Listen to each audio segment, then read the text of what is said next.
Ƙabilun da suka fi daɗewa a Najeriya. Najeriya ƙasa ce da ke da tarin jama'a wanda mutanen da ke rayuwa a cikinta sun haura mutum miliyan 20.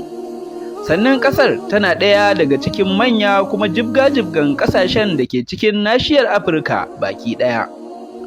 Ƙasar tana iyaka da wasu ƙasashe kamar Benin, Nijar, Kamaru da kuma Chadi. Akwai manyan tsaunuka da koguna tare da ƙoramu da kwazazzabai a ƙasar. Wannan yasa aka samu ƙasar noma da kuma albarkatun ƙasa masu tarin yawa. Dangin su zinare, lu'ulu'u, jauhari, man fetur da dai sauran abubuwa. Ƙasar ƙasa ce wacce ta kasance tsohuwa ko kuma mu ce daɗaɗɗiya. Hakan yasa aka samu ƙabilu wanda su ma suka daɗe tun kafuwar wannan ƙasar.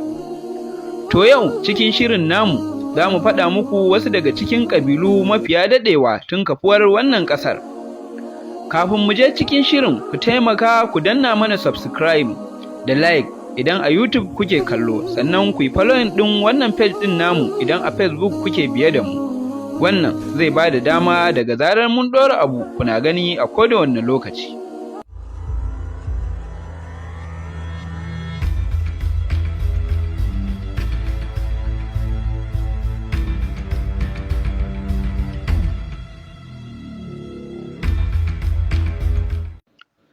Ƙabilar Igbo.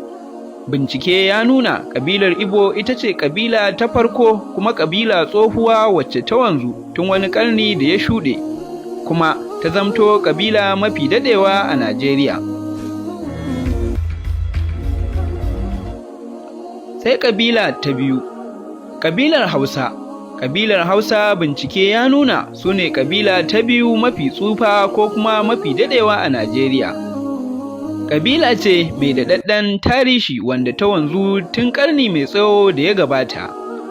Kamar yadda mutane suka faɗa, ƙabilar ta kafu ne tun zuwan wani ɗan sarki daga cikin sarakunan ƙasar Iraq, wanda ake masa laƙabi da Bayajidda, wanda ya sauka a garin Daura. Wannan ya sa yaren ƙabilar Hausa ta kasance daga cikin ƙabilu mafiya daɗewa a Najeriya. Sai kuma ƙabilar Yoruba. Ƙabilar Yoruba ta zamto ta uku daga cikin ƙabilun da suka kasance tsofi kuma mafiya daɗewa a Najeriya, domin ƙabilar ta kasance ta kafu tun shekaru ɗaruruwa da suka wuce.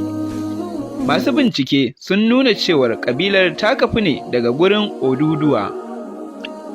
Bayan waɗannan akwai wasu ƙabilun da suka daɗe kamar Fulani da kuma ƙabilar Agbo.